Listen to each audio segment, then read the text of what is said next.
you have another PDF, a rounded PDF on the drive link or the mega cloud link which I provided earlier. You have a PDF maybe with name as section 2 or maybe name with normalization and relational algebra. So you can download that PDF from there. Yeah, so you can download it from there. So we'll be starting with it. Coming on the first page, we have. Give me a second.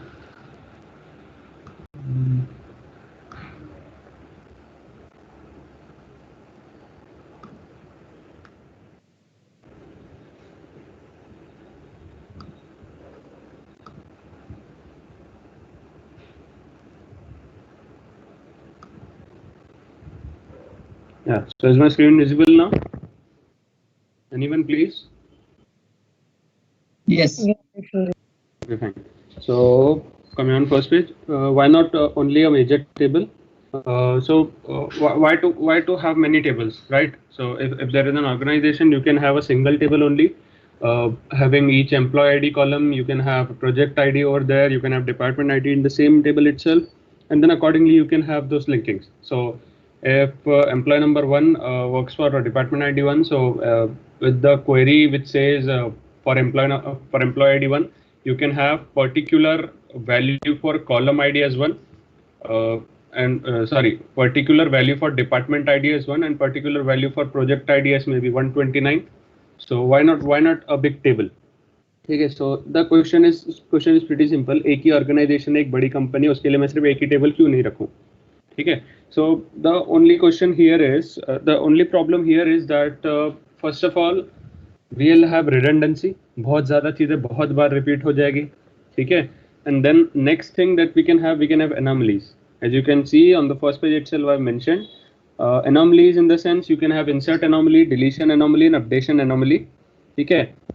So if we are having if we split a huge table into smaller tables now, so what we can do is we can first reduce the redundancy, reduce the storage that we have used, excess of storage in useless data actually, and then we can also reduce the anomalies that we have that may be produced due to a large table. Fine. So we'll look into anomalies. Fine. So I provided an example over there. As you can see, there is an employee ID, employee name in the relation or in the table. You may say you have employee ID as attribute, employee name, a department ID, and department name, right? So if I'm having suppose in my organization I'm considered only about these 4 attributes, right? Just suppose that I'm just considered about these 4 attributes. मेरे पास अब तक कुछ projects वगैरह है नहीं. मैंने अभी organization बनाया and I've hired 6 people. I just know their names. I've assigned them some ID. I have only 2 departments with me, and I have those names, the names of the people that I've assigned, that I've like hired. Fine. So I've just this data. So मैंने एक ही table रखा है और एक में ही सब कुछ डाल दिया है. फाइन. सो अभी हो क्या रहा है कि डिपार्टमेंट आईडी भी था मेरे पास, तो डिपार्टमेंट नेम भी मैंने वहीं पे ही रख दिया. ठीक है. I have department ID over there. I have also put department name in it. So actually अगर देखा जाए तो वो 3 extra CS and 1 extra ENTC talking about the name column, मुझे अगर मैंने उसको अलग टेबल में रखा रहता तो भी मेरा काम चल गया रहता. तो इसीलिए I am using some extra space over there.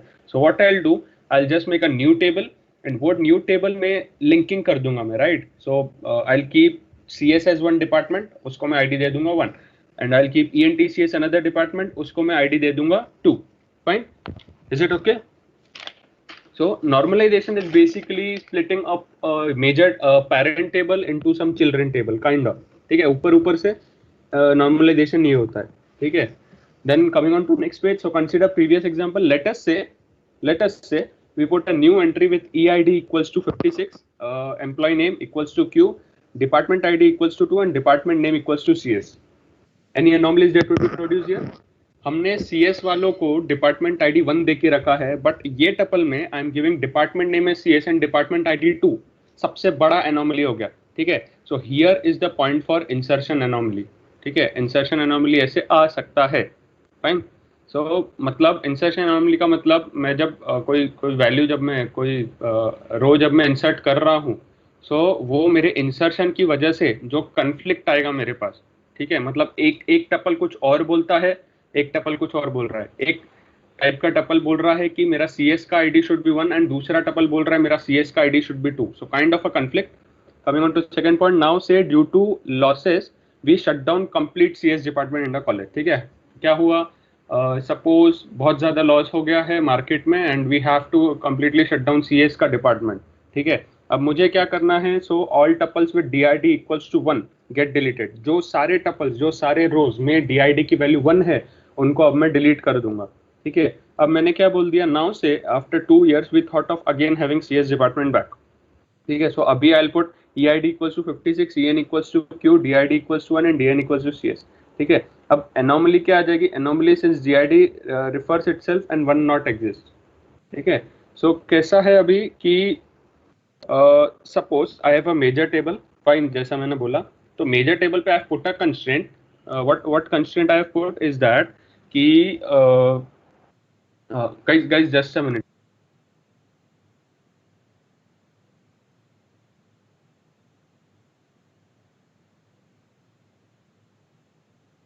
ठीक है, sorry for the interruption. So what you can say, suppose I have a major table, मैंने उसके ऊपर एक कंस्ट्रेंट लगा दिया कि मेरा जो DID वाला जो कॉलम है, ठीक है, मेरा जो डिपार्टमेंट आईडी का जो कॉलम है, व्हाट आई डिड कि मैंने उसको खुद के ऊपर ही मैंने उसको रेफरेंशियल इंटीग्रिटी दे दी, रेफरेंशियल इंटीग्रिटी कंस्ट्रेंट दे दिया।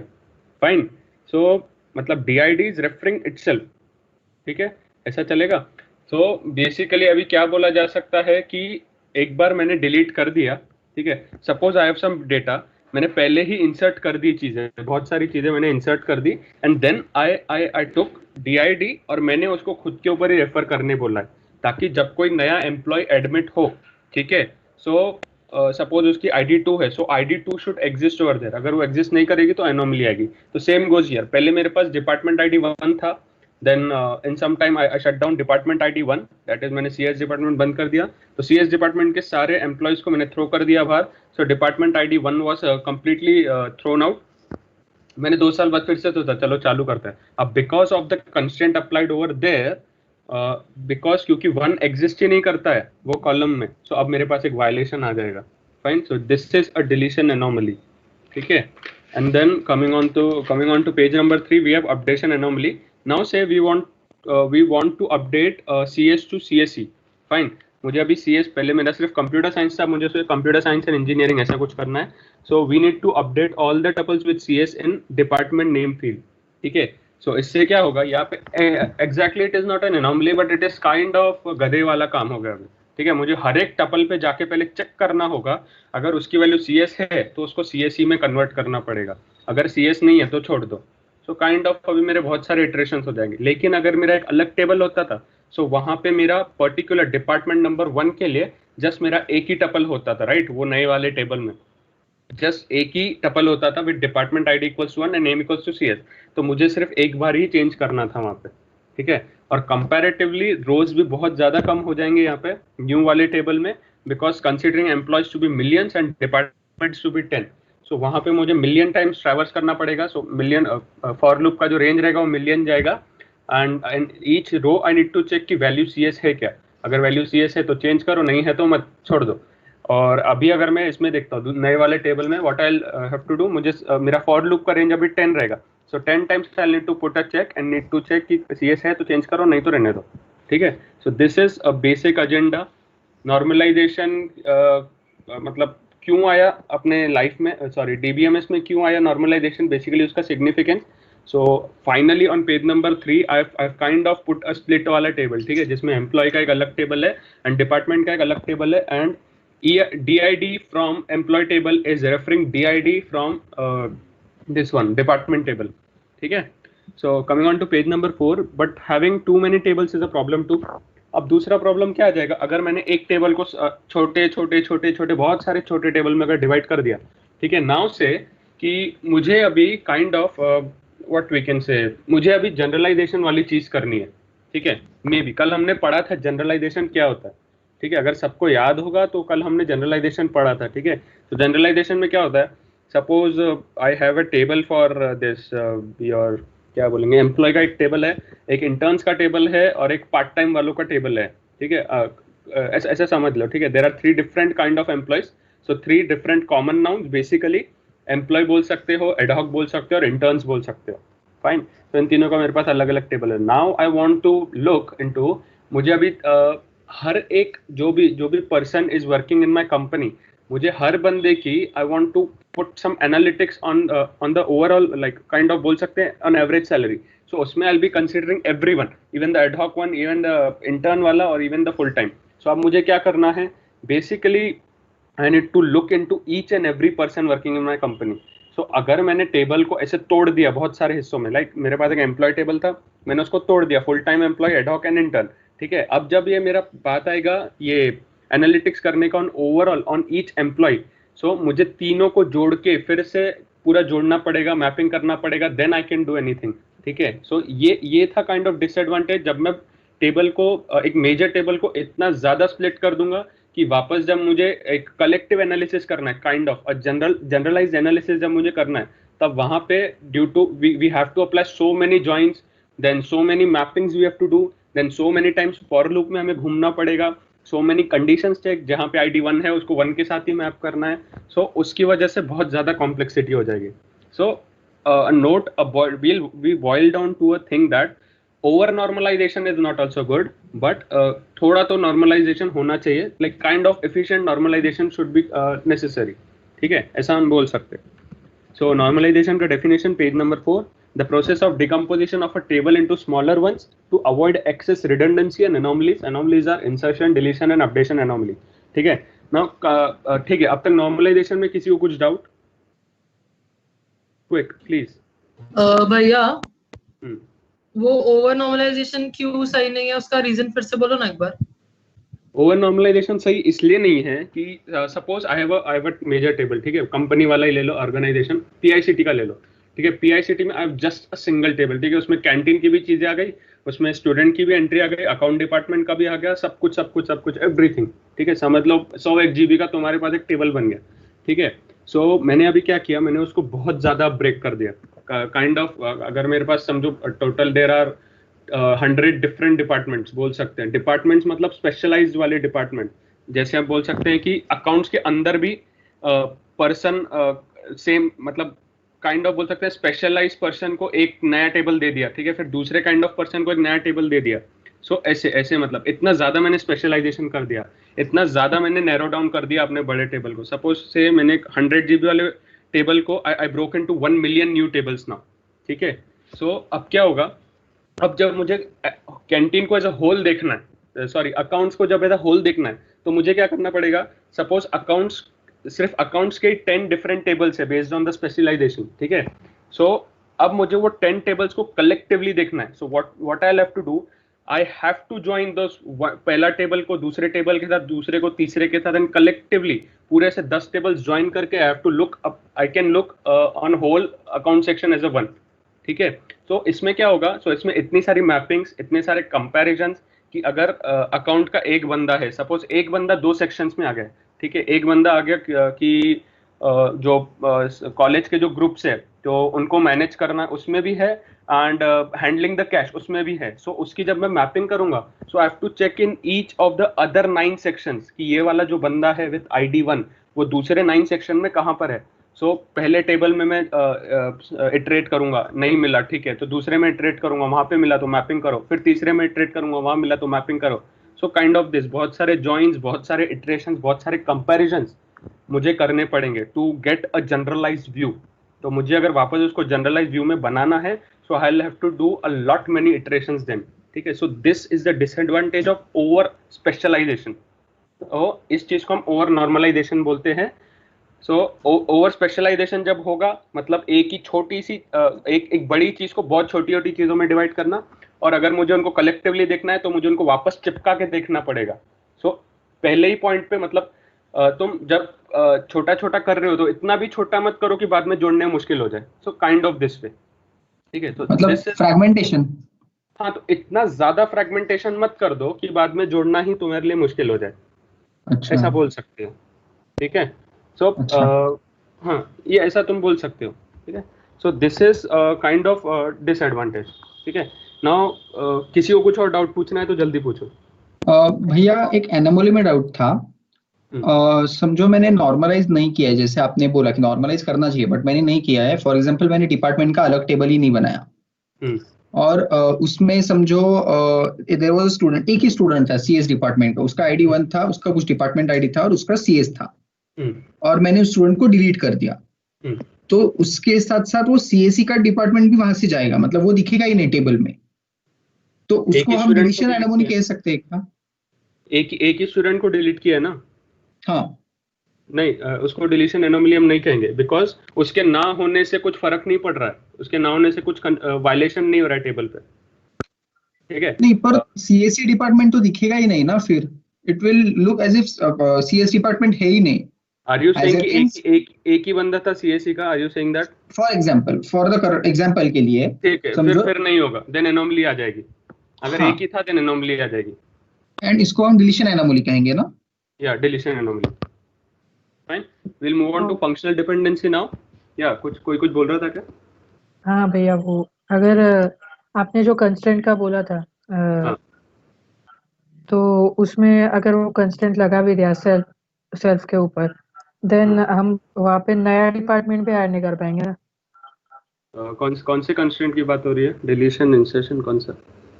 सपोज डिलीशन में आपने जो बोला था, लाइक एक कंस्ट्रेंट लगा दिया है, 2 इयर्स के बाद मैं फिर से ऐड करना चाहता हूँ CS department, right, then add नहीं कर पाएंगे, सही?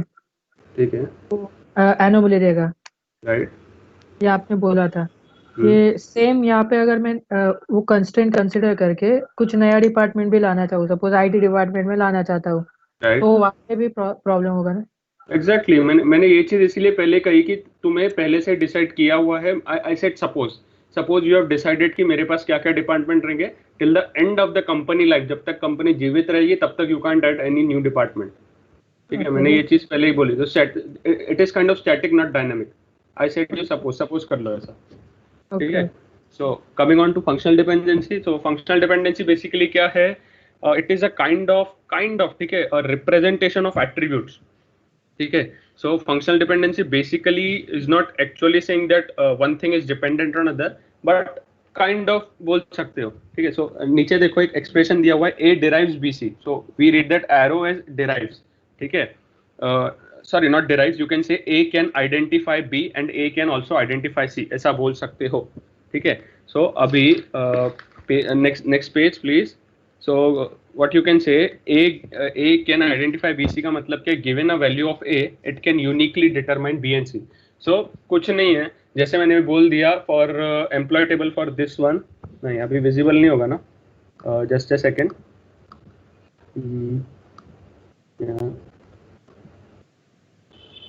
हाँ, so ये वाला जो employee table है, ये वाला जो employee table है, अगर if I said कि employee ID 1, सो मेरे पास ये पर्टिकुलर रो आ जाएगा, फाइन, यूनिकली आइडेंटिफाई होगा।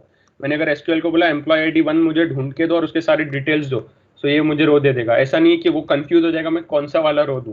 बट इफ आई सेड कि मुझे एम्प्लॉय नेम ए का पूरा डिटेल्स दो, सपोज एम्प्लॉय नेम ए का मुझे पूरा डिटेल्स दो, सो वो ये वाले रो में एंड देन सेम ये वाले रो में कंफ्यूज हो जाएगा, right? Is it fine? So basically the functional dependency का जो एक्सप्रेशन है उसमें जो लेफ्ट साइड पे जो रहता है ना, it is determinant, it can determine the right side वाली चीजें, ठीक है? It is determinant and B and C are dependent, so B and C kind of बोल सकते हैं कि डिपेंड ऑन ए, ऐसा बोल सकते हैं, not exactly depend, but what we can say, अगर तुम्हारे पास ए है तो तुम बी और सी की वैल्यूज ढूंढ सकते हो।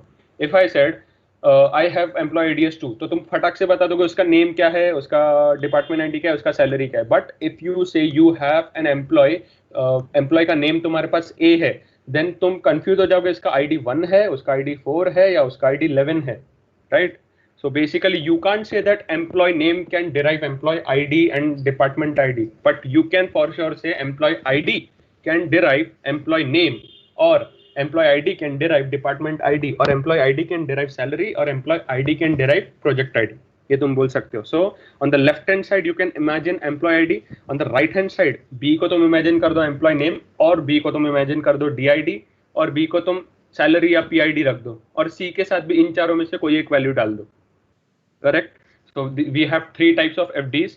सो बेसिकली कंसीडर एन एग्जांपल, मैंने अगर कह दिया कि I have your Aadhaar number, मेरे पास सपोज एक पर्सन A का मेरे पास आधार नंबर है, so can I tell his और हर एड्रेस? क्या मैं बता सकता हूँ? फॉर श्योर बता सकता हूँ। आई मे हैव आधार डेटाबेस का अगर मेरे पास एक्सेस रहा तो मैं वहाँ पे आधार ID इंसर्ट करूंगा और मेरे पास उसका एड्रेस आ जाएगा, because Aadhaar store your address, ठीक है। उसके बाद सपोज नाउ अभी I have Aadhaar ID and address, इन दोनों का आई हैव कॉम्बिनेशन, ठीक है। मेरे पास आधार ID कॉमा एड्रेस ऐसा एक कंपोजिट एट्रीब्यूट है। So can I tell Aadhaar ID itself? क्या मैं सिर्फ इन दोनों का कॉम्बिनेशन लेके आधार ID बता सकता हूँ? फॉर श्योर, मेरे पास ऑलरेडी आधार ID और एड्रेस का कॉम्बिनेशन है, सो उसमें से मैं आधार ID बता ही सकता हूँ। सो ये होता है ट्रिवियल फंक्शनल डिपेंडेंसी। ट्रिवियल का मतलब of not so much importance, जिसका कुछ इंपॉर्टेंस है नहीं। मतलब आधार ID और एड्रेस का मेरे पास पहले से कॉम्बिनेशन है, सो उसमें से मैं आधार ID बता सकता हूँ, उसमें से मैं एड्रेस भी बता सकता हूँ। मतलब ऐसी बातें बोलना जो कि काइंड ऑफ गधे जैसी बातें हो, मतलब जो चीज मेरे पास है वो तो मुझे पता ही होगी। तो ये होता है ट्रिवियल फंक्शनल डिपेंडेंसी, ठीक है।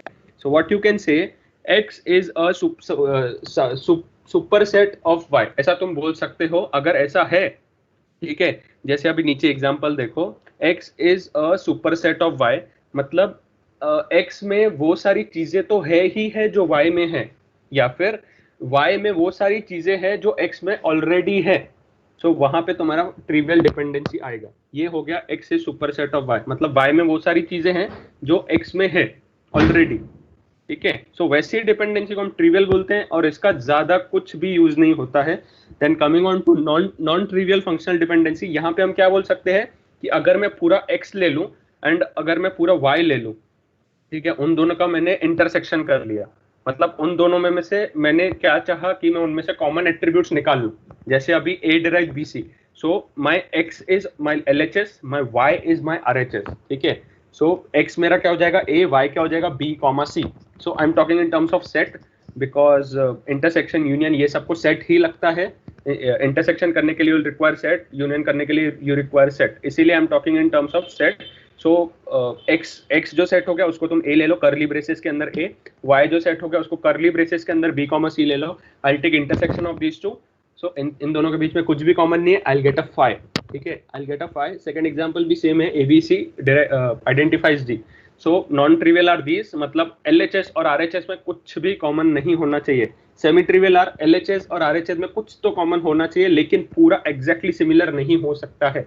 अगर एग्जैक्टली सिमिलर हुआ, that is Aadhaar ID comma address will determine Aadhaar ID comma address, so वो क्या होगा, वो इटसेल्फ इज ट्रिवियल। सो पूरा अगर कॉमन हो गया सो इट इज ट्रिवियल, अगर पूरा अगर कुछ भी कॉमन नहीं है सो नॉन ट्रिवियल, अगर थोड़ा बहुत कॉमन है then it is semi trivial, ठीक है। Coming on next page, page number 6, note functional dependency और नॉट फंक्शंस। हाँ ठीक है, एनीवन? कौन सी चीज? पूरा ट्रिवियल वाला, पूरा टाइप्स ऑफ फंक्शनल डिपेंडेंसी एक बार एक्सप्लेन पूरा विद एक्सप्लेनेशन, या कुछ नहीं तुम। अच्छा ठीक है, मैं बेसिक में बताता हूँ। So we have 3 types of functional dependency, trivial, non trivial and semi trivial. So basically पहले मैंने X को अज्यूम किया मैं LHS, ठीक है। X में मतलब LHS में वो सारे सेट ऑफ एट्रीब्यूट्स रहेंगे एंड Y में भी वो सारे सेट ऑफ एट्रीब्यूट्स रहेंगे, ठीक है। तो सपोज जैसे एक एग्जांपल ले लेते हैं, AB will determine AB suppose, ठीक है। तो मेरा X will be my LHS that is A, B। तो मैं यहाँ पे सेट के टर्म्स में बात करूंगा, ठीक है। Basically I will not just right A कॉन्कैटिनेटेड B with B, ऐसा नहीं है, ठीक है। पूरी जगह पे जो तुम आगे अभी क्वेश्चन सॉल्व करोगे उसमें अगर BC लिखा है so it is B, C, not BC कॉन्कैटिनेटेड, ठीक है। सो A, B on is my X and on right hand side also have AB, ठीक है। सो Y will be my another set A, B।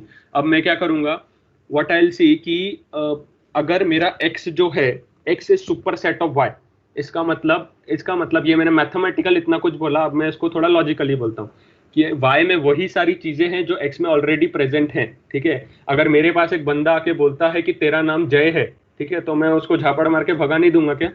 It's very simple, ठीक है। मुझे जो already चीजें पता है, अगर मुझे कोई सामने से आके बताएगा व्हाट आई विल से, मुझे ऑलरेडी पता है, तो मुझे आके क्यों बता रहा है? सो ट्रिवियल फंक्शनल डिपेंडेंसी वही होती है। मतलब क्या बोल सकते हैं, Y में वो सारी चीजें हैं जो X में ऑलरेडी है, ठीक है। तो इसमें कुछ नया नहीं है, कुछ नया नहीं डिराइव कर पा रहा है वो, सो बेसिकली ये ट्रिवियल है। नॉन ट्रिवियल क्या है कि y में ऐसी चीजें जो x में है ही नहीं, ठीक है, एक भी चीज x और y में मैच नहीं हो रही है। So x is completely able to what we can say determine something very new, बहुत ज्यादा न्यू उसने कुछ डिटरमाइन कर लिया। सो x और y के बीच में कुछ भी कॉमन नहीं रहना is non trivial. Semi trivial exactly पूरा कॉमन नहीं रहेगा, और ऐसा भी नहीं है कि कुछ भी कॉमन नहीं रहेगा। सो कुछ तो कॉमन रहेगा, काइंड ऑफ ऐसा, ठीक है। ये this is semi trivial, right. तो coming on to next page, functional dependency are not functions. बहुत इंपॉर्टेंट स्टेटमेंट है, बहुत इंपॉर्टेंट चीज है, ठीक है। बहुत सारे बच्चे थे अज्यूम कर लेते हैं कि फंक्शनल डिपेंडेंसी मतलब फंक्शन ही होता है। दो they follow the property of function, but वो फंक्शन नहीं होता है, बिकॉज फंक्शन में क्या होती है चीजें, what we say y equals to fx। ये fx का मतलब क्या है, अगर I have value of x, मैं उसके ऊपर कुछ कंप्यूटेशन करके I will be able to determine y, that is x is dependent on y। मैं ऐसा बोलता हूँ, ठीक है। We plot a graph, x जैसे जैसे चेंज होगा y भी वैसा वैसा चेंज होगा अकॉर्डिंगली इन प्रपोर्शन, ठीक है, या तो इन डिसप्रपोर्शन, लेकिन होगा चेंज अकॉर्डिंगली, या तो नेगेटिव चेंज या तो पॉजिटिव चेंज। सो व्हाट आई से, x will determine the value of y, but यहाँ पे ऐसा नहीं है। यहाँ पे ऐसा है कि एक चीज will identify other value। ऐसे अगर मेरा एम्प्लॉय आईडी 1 है, तो इसका मतलब ये नहीं कि मेरा नाम जय ही होगा, मेरा नाम कुछ भी हो सकता है। बट व्हाट आई सी कि अगर मेरे पास टेबल में स्टोर्ड है एम्प्लॉय आईडी 1 के सामने जय है, ठीक है, सो अगर मैं प्रोग्राम को एम्प्लॉय आईडी 1 दूं, तो वो मेरा नाम मुझे दिखाएगा, वो उसके ऊपर कुछ कंप्यूटेशन नहीं करेगा एक्स्ट्रा, और बोलेगा भाई अगर तेरा आईडी 1 है तो तेरा नाम तो ए से ही चालू होना चाहिए, ऐसा कुछ नहीं है, ठीक है। So very important difference functions और फंक्शनल डिपेंडेंसी का। In function we do some computation, we have some mathematics there, we have some combinations over there to derive. एक इनपुट देके मैं कुछ तो कंप्यूटेशन करके आउटपुट दूंगा, बट यहाँ पे इनपुट दूंगा, मैपिंग से मैं देखूंगा। So kind of what we can say, functional dependency जो है हैश मैप का काम करता है, मैपिंग का काम करता है। फंक्शन जो काम करते हैं वो not mapping, but you can say कि कुछ computations करके कुछ लॉजिक लगा के कुछ तो आंसर देना, right.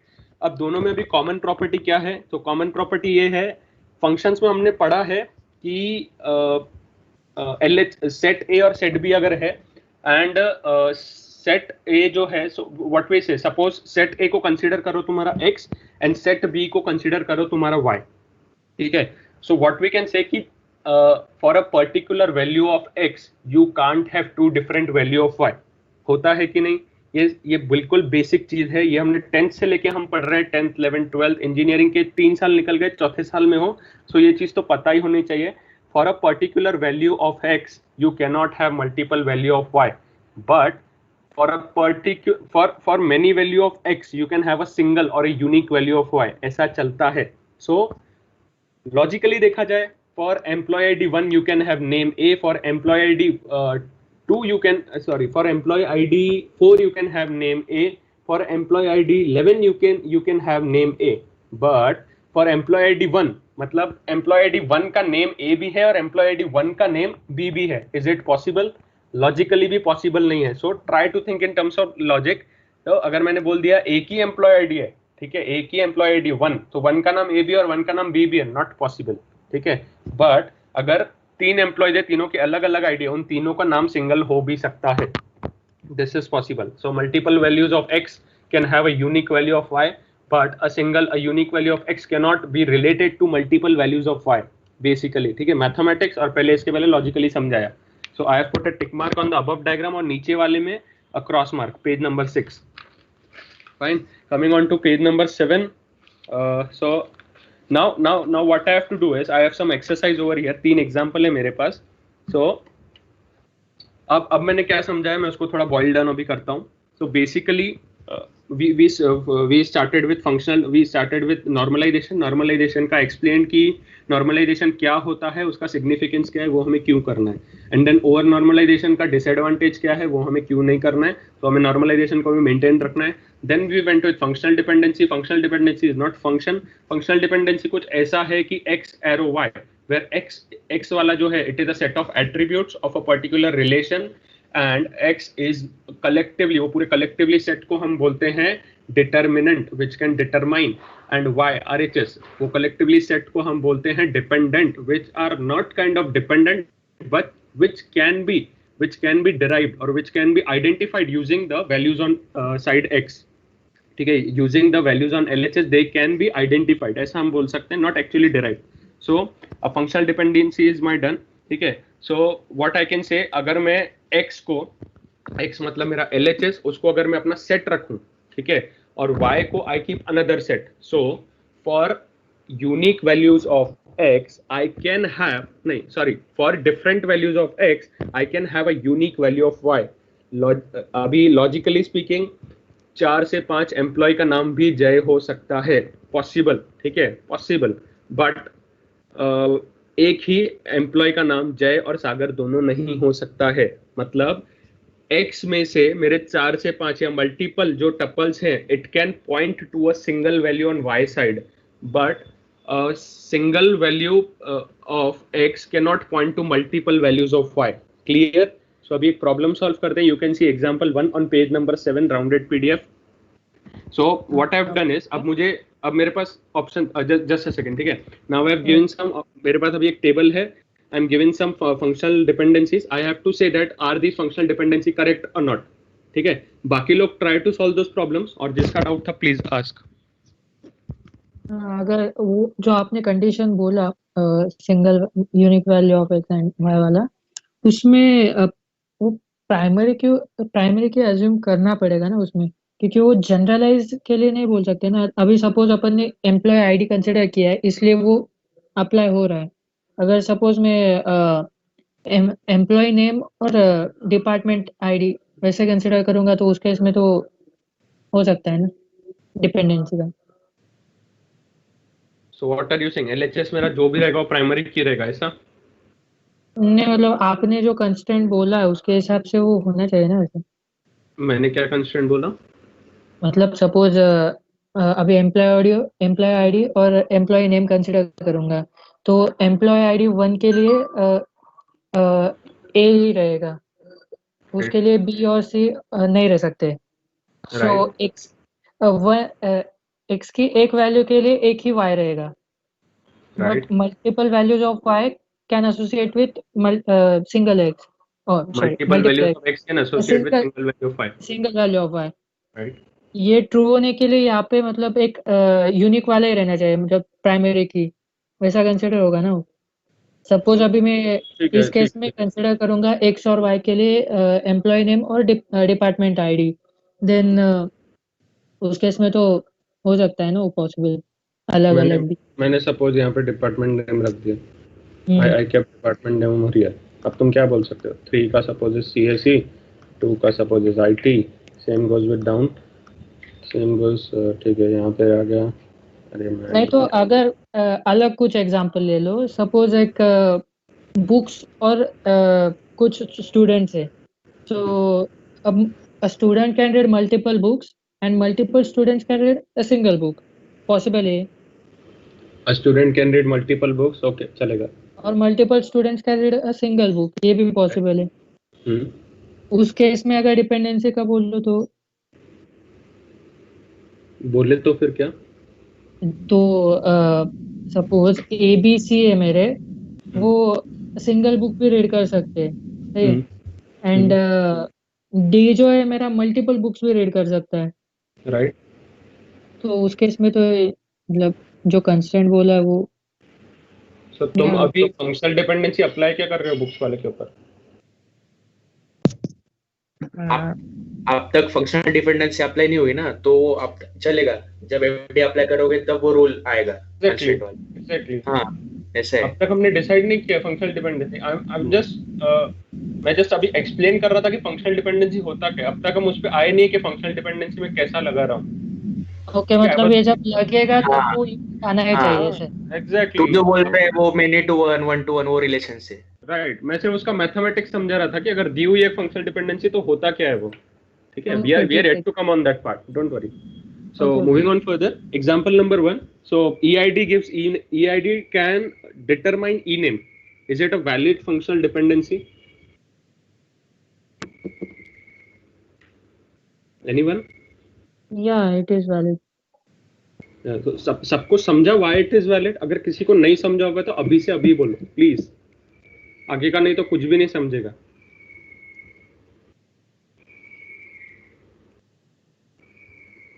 So I'll consider it as thumbs up. So I'll give a brief explanation on it. EID gives ename. So basically मुझे अभी करना क्या है, मुझे अभी EID वाला कॉलम देखना है सबसे पहले, ठीक है. सो उसमें मैं देखूंगा 1 के लिए A है एक जगह पे. अगर मुझे दूसरा अगर ऐसा टपल मिल गया जहाँ पे 1 के लिए B है, ठीक है, अगर मुझे दूसरा ऐसा टपल मिल गया जहाँ पे 1 के लिए आई एम हैविंग B और 1 के लिए आई एम हैविंग C या और कुछ भी, then the thing there will be false because one employee ID 1 का नाम ऑलरेडी जय घोषित हो चुका है. अभी उसका नाम हम बदल के सागर नहीं कर सकते और कोई टपल में जाके, थिंकिंग लॉजिकली, ठीक है. तो सेम 2 का भी B है एंड 2 का B है, 2 का सपोज नेम सागर है एंड 3 का भी नेम सागर हो सकता है, it is a possibility. But अगर मैंने एक जगह बोल दिया 2 का नेम सागर है, मैंने नेक्स्ट जगह बोल दिया 2 का नेम अमिताभ है, देन इट इज वायलेट, ठीक है, वायलेट हो रही है चीजें वहां. So I can't do that. So EID will determine ename. So उसका मतलब क्या है, मैंने अपने कंप्यूटर को इनपुट दिया 1, so वो मुझे बताएगा हाँ ये बंदे का नाम जय है. मैंने अपने कंप्यूटर को इनपुट दिया 2, वो बताएगा हाँ ये बंदे का नाम सागर है. ऐसा. Coming on to next functional dependency, ename gives EID. Is it valid? Anyone? No. Now why it is not valid? यहाँ पे मैं बोलना क्या चाह रहा हूँ, पहले ये देखो कि मैं बोलना क्या चाह रहा हूँ. Functional dependency, I want to say कि मेरे पास अगर ई-नेम मैंने अपने कंप्यूटर को दिया, अगर मैंने उसे एक ई-नेम दिया, सो वो मुझे एक यूनिक EID बताएगा, ठीक है. सो अगर मैंने अपने कंप्यूटर में B दिया, so it will get confuse. मैं यूजर को आउटपुट 2 दूं या यूजर को आउटपुट 3 दूं, बेसिकली ऐसा. सो जो LHS है, LHS की अगर मुझे वैल्यू दी हुई है, I can uniquely identify a tuple. इसका मतलब ये होता है फंक्शनल डिपेंडेंसी का, राइट, ठीक है. LHS अगर मुझे दिया हुआ है, I uniquely identify tuple and give and throw that back to user. So अगर मैंने ई-नेम B दिया, सो आई कांट से कि मैं यूजर को 2 दूं, 2 दिखाऊं या यूजर को मैं 3 दिखाऊं, आई गेट कंफ्यूज. लेकिन अगर मैंने, ठीक है, it is violating for B, but एक के लिए भी वायलेट हुआ तो मतलब एंटायर कॉलम के लिए वायलेट हो ही गए. Coming on to next example, you are given ABC as 3 tuples and you are given पूरा टेबल दिया है तुम्हें. So पहला जो है functional dependency, A can determine B, is it valid? अभी जो 2 लोगों ने आंसर दिया उनको छोड़ के प्लीज और कोई बोलो.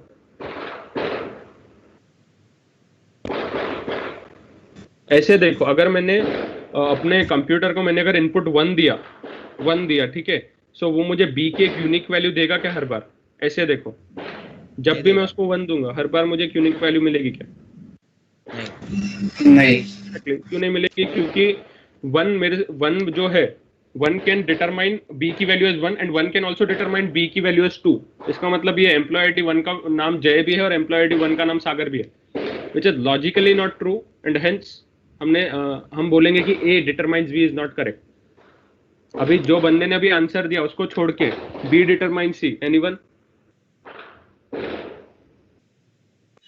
गलत है वो भी. राइट, क्यों गलत है? अभी सपोज B की देखो, जहां पे भी वैल्यूज रिपीट हो रही है 1 हो रही है, देखो 1 पहले तो फर्स्ट टपल में एंड 1 सेकंड थर्ड टपल में भी है. B की वैल्यू बोल रहा हूँ, ठीक है. अब उसके लिए दोनों की वैल्यू सेम है क्या?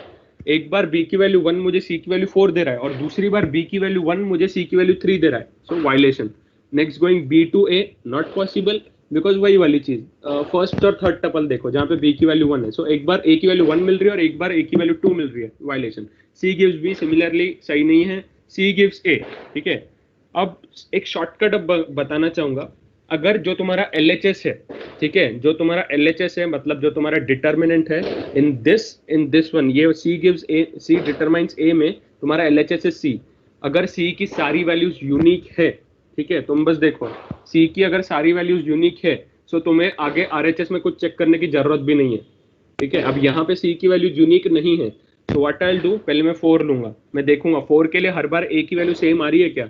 सो 4 gives 1 पहले टपल में and same 4 gives 1 second tuple में भी, right. Going to 3 gives 2 first tuple में, नहीं सॉरी थर्ड टपल में, 3 gives 2 फोर्थ टपल में, 3 gives 2 फिफ्थ टपल में भी, correct. C gives A, C determines A is true. Coming on to next one, A determines C, ठीक है, वो भी वैसा ही. एक बार मुझे 1 4 दे रहा है और दूसरी बार में मुझे 1 4 ही दे रहा है एंड देन 2 3 दे रहा है हर बार, so it is valid, fine. Coming on to next example, अभी I will have combination of attribute on LHS as well as, नहीं सिर्फ LHS पे, ठीक है.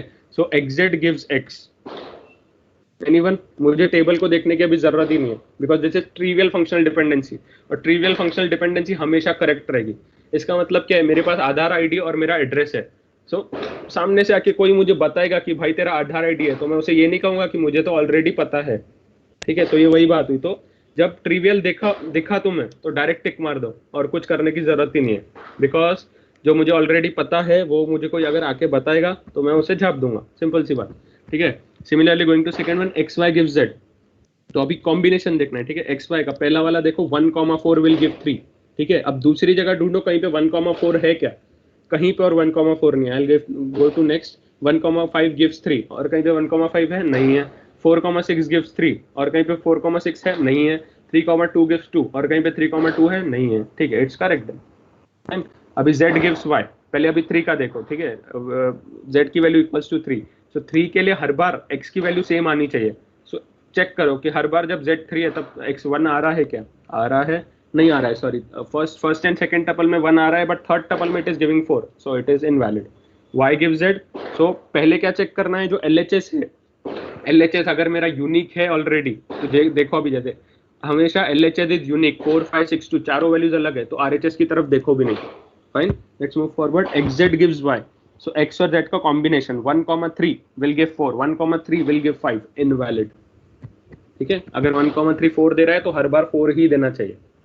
ठीक है, सो या पेज नंबर 8, और पेज नंबर 8, एक बार पेज नंबर 8 का क्वेश्चन सब लोग देखो और आंसर बताओ जल्दी से कोई। ठीक है, you have 1 minute to go.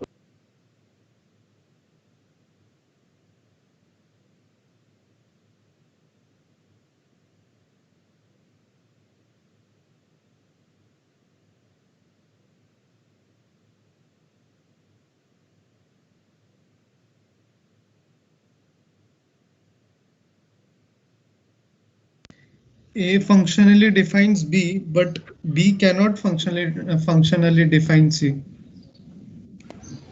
Is everyone okay with this answer? Yes. Yes. Okay, then let's move forward. भैया इसका रीजन बता दो, ये नहीं समझा। Okay, ठीक है। हाँ? So reason is pretty simple. So you have to see A derive कर पा रहा है क्या B को? So A की जब सेम वैल्यूज है तो B की भी सेम वैल्यूज मिल रही है हर बार। ठीक है, 1 के लिए 1 मिल रहा है, 2 के लिए 3 मिल रहा है, राइट। एंड देन B और C में भी चेक करते हैं, के लिए हमेशा 1 नहीं मिल रहा है, कभी कभी 0 भी मिल रहा है, so it is invalid. So A can functionally determine B, but B cannot functionally determine C. Simple. Yeah, समझा। Yeah, moving forward, page number 9, what we have? D option. D, जैसे मैंने ऑप्शन देखे ही नहीं। ठीक है, A does not functionally determine C, so D भी सही लग रहा है। हाँ, so जो तुमने बोला वैसा कोई इसलिए मैंने ऑप्शन पूछा। है ही नहीं। हाँ, तो बेसिकली हम लोग ऑप्शंस को देख ही नहीं रहे, हम लोग जस्ट देख रहे हैं कि कौन किसको ड्राइव कर पा रहा है। ठीक है, तो ऑप्शन टिक कर लो, जो जैसा तुम्हें सही है आंसर वैसा टिक कर लो ऑप्शन। ठीक है, so basically A can determine B, B cannot determine C, and A cannot determine C as well. ठीक है, this is the answer. Okay. Right, and C can determine A. Check कर लो एक बार। Correct? Shall we move? Fine. So page number 9, an easy understanding of functional dependency. So if we are given ये क्या बना है मैंने, A और B, if T1 and T2 agree, if T1 and T2 not agree, T1 and T2 may or may not agree, T1 and T2 have to agree. Just a second. A, B.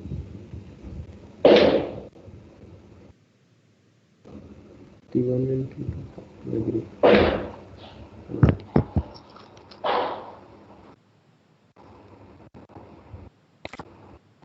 ठीक है, ठीक है, give me some time, मैं थोड़ी देर बाद इसकी बात करता हूँ। Will come back to page number 9। What does it say, A और बी, राइट। ठीक है, हम लोग नीचे पहले सिग्निफिकेंस देखते हैं। This is page number 8, this is page, हाँ, अभी फंक्शनल डिपेंडेंसी का सिग्निफिकेंस क्या है, फंक्शनल डिपेंडेंसीज का सिग्निफिकेंस क्या है। So it is to identify keys. अगर हमें की डिटरमाइन करनी है कौन सा सुपर की है, कौन सा कैंडिडेट की है, तो उसके लिए। सेकंड है एडिशनल फंक्शनल डिपेंडेंसी निकालने के लिए we will need some base functional dependency. So given a functional dependency, you can derive additional functional dependencies as well. Fine. To derive कि अगर मेरे पास एक set of functional dependency, take a note, set of functional dependency अगर दिया है, जैसे A will determine B will determine C, D, ऐसा करके मुझे अगर एक सेट दिया है फंक्शनल डिपेंडेंसीज का, सो ऐसे दो अगर सेट्स दिए हैं मुझे, सो ये दोनों सेट्स आर दे इक्विवेलेंट, मतलब एक सेट ऑफ फंक्शनल डिपेंडेंसी मेरा क्या बोल रहे हैं, मैंने एक ही टेबल लिया, एक बड़ा सा टेबल लिया, उसमें मैंने 4 एट्रीब्यूट्स रखे, I gave you some functional dependency set, और मैंने दूसरे बंदे को भी वही फंक्शनल डिपेंडेंसी का सेट दिया। अब तुम जाओगे वो दूसरे बंदे के पास, ठीक है, तुम उससे बात करोगे, तुम देखोगे इसका जो फंक्शनल डिपेंडेंसी का सेट कर पा रहा है वो मेरे फंक्शनल डिपेंडेंसी का सेट भी वही चीजें कर पा रहा है, सो दोज आर इक्विवेलेंट। जबकि हर एक फंक्शनल डिपेंडेंसी दूसरे फंक्शनल डिपेंडेंसी तो मैच नहीं होगी, but they are equivalent in power, basically ऐसा, ठीक है। एक functional dependency is not exactly similar to another functional dependency of the latter person, but दोनों का पावर सेम है, दोनों एक ही चीज है, अल्टीमेट आंसर दोनों का एक ही आ रहा है, ऐसा। So those are equivalence of functional dependency. Now finding minimum FD set, अभी ऐसा हो सकता है जैसा तुम बोल सकते हो कि मेरे पास आधार आईडी कॉमा एड्रेस ऑलरेडी दिया है, ठीक है, एंड मैं उससे आधार आईडी ही निकाल रहा हूँ, सो दिस इज नॉट मिनिमल, ठीक है। सो बेसिकली फंक्शनल डिपेंडेंसी एक सेट बड़ा सा दिया है मुझे, उसमें बहुत सारी वेस्ट वाली या फिर रिडंडेंट या फिर नॉट यूजेबल फंक्शनल डिपेंडेंसी है, उन्हें एलिमिनेट करके एक मिनिमल एक फंक्शनल डिपेंडेंसी का सेट बनाना, ये सब हम आगे देखने वाले हैं। So now coming on to new topic named as inference rules, page number 10। So logically समझना बिल्कुल। सो रिफ्लेक्सिव, अगर मुझे फंक्शनल डिपेंडेंसी दी हुई है, so how it can be reflexive, अगर उसे रिफ्लेक्सिव होना है, सो if and if only B is a subset, is a improper subset of A, ठीक है, समझा किसी को what I want to say?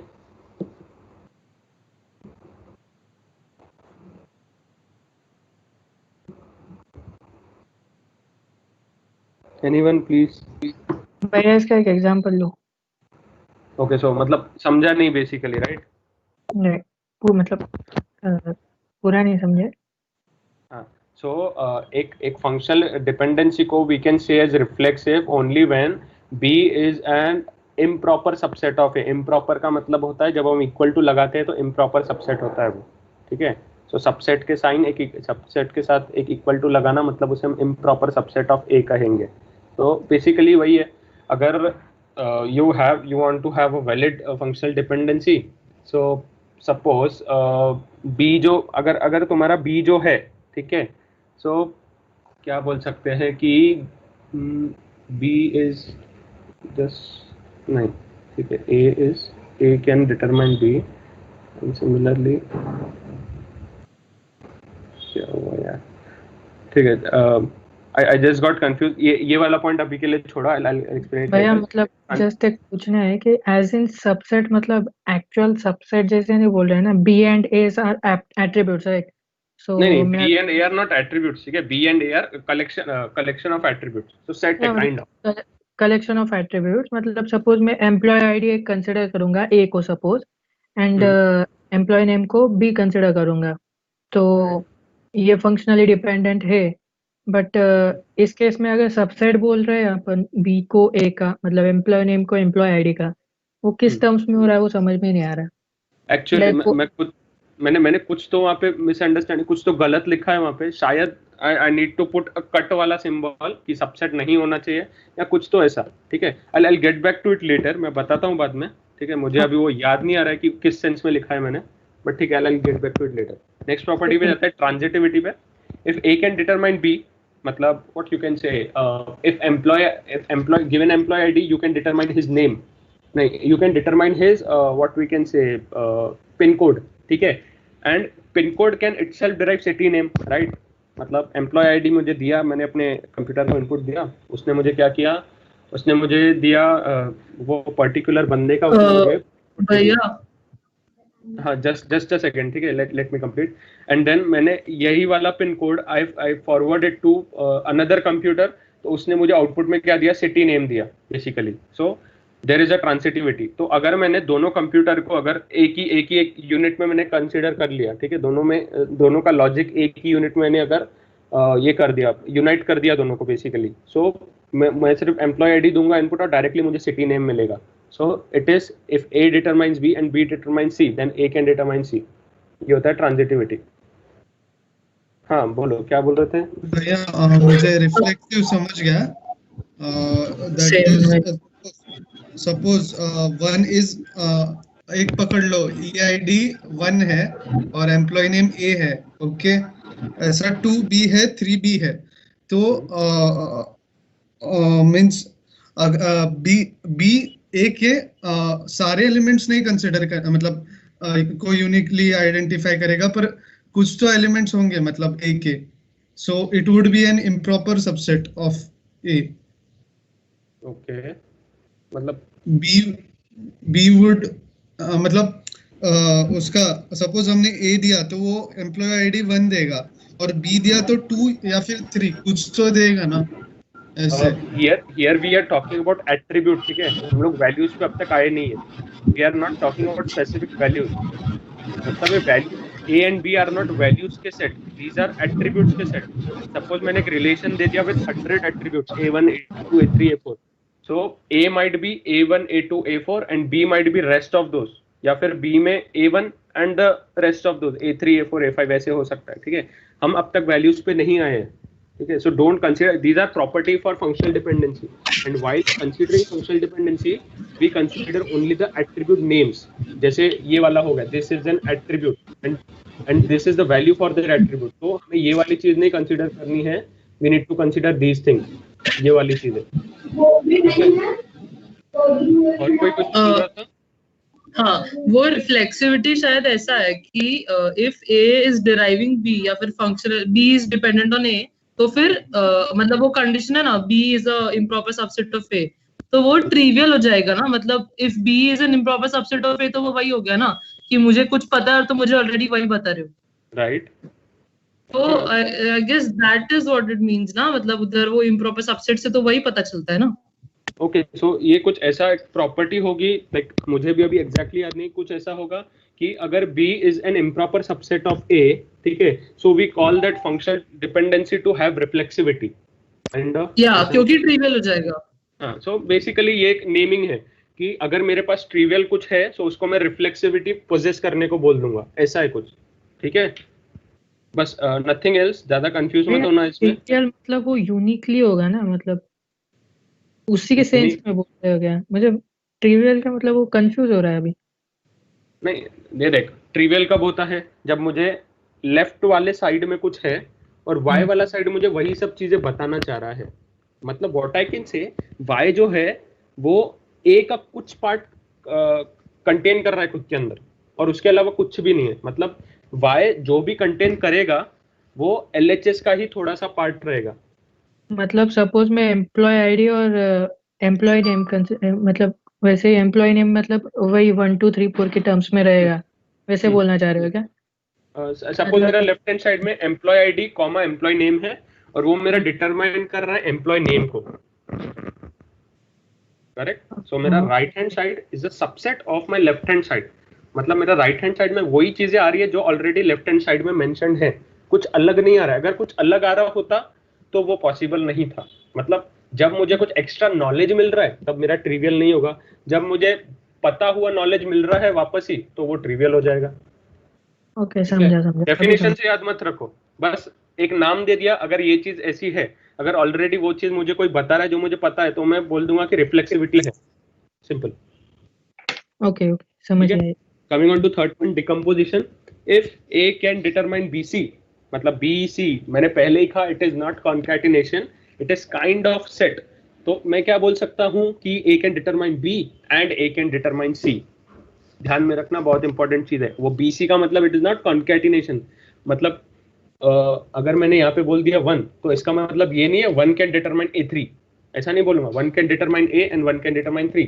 मतलब एम्प्लॉय आईडी एक पर्टिकुलर एम्प्लॉय आईडी अगर मेरे पास दिया है तो मैं बोल सकता हूँ कि वो एम्प्लॉय का नाम जय है और उसकी सैलरी इतनी है. मैं ऐसा नहीं बोलूंगा वो एम्प्लॉय का इंफॉर्मेशन इज जय 25,000.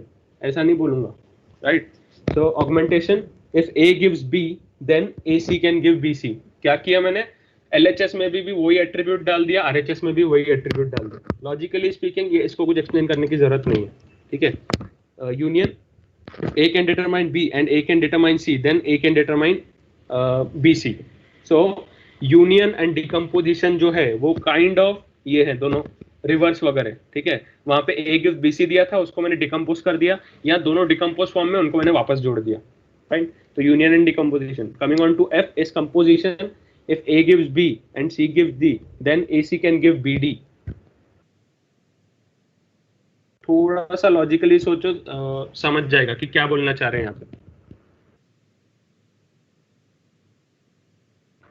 कुछ कंफ्यूजन है किसी को इस पॉइंट पे? मैं वो AC भैया, यूज मतलब अगर- कैसे?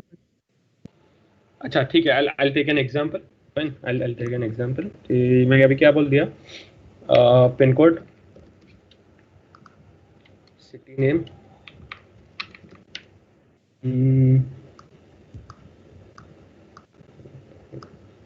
व्हाट विल आई से, ठीक है. मैंने एक कस्टमर का ये बना दिया है कि एक बैंक वाले कस्टमर का मैंने कुछ तो बनाया यहाँ पे एक टेबल, ऐसे कंसीडर करो.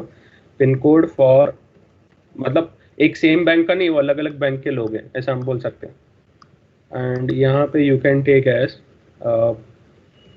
बैंक की सिटी का नेम, ठीक है. सो पिन कोड सपोज 121 दे दो उसको, से इट एज 2 3, राइट. इसको ले लो A, इसको ले लो B, इसको ले लो C, correct. Pin code for bank अभी ठीक है, यहाँ पे मैंने एक पिन कोड फॉर बैंक में बी 4. उसके बाद यहाँ पे ले लो कस्टमर आईडी, ले लो कुछ तो कस्टमर आईडी, देन इसका कस्टमर का आईडी ले लो 1 2, इसका ले लो 2 3, इसका ले लो 3 5, इसका ले लो 5 6, right. Suppose as well, suppose this is 2 and this is 1, yeah. So इन दोनों का city name will be same क्या रहेगा, 2 का क्या है, नथिंग, ठीक है. तो इसका विल बी C, राइट. इसका विल बी B, इसका विल बी A, राइट. अभी ये वाले कस्टमर का जो बैंक है, pin code for bank, suppose इसका बैंक कहीं दूसरी सिटी में, इसका bank is in city number 6 खोल दिया इसको 7, pin code for bank may be 8, may be.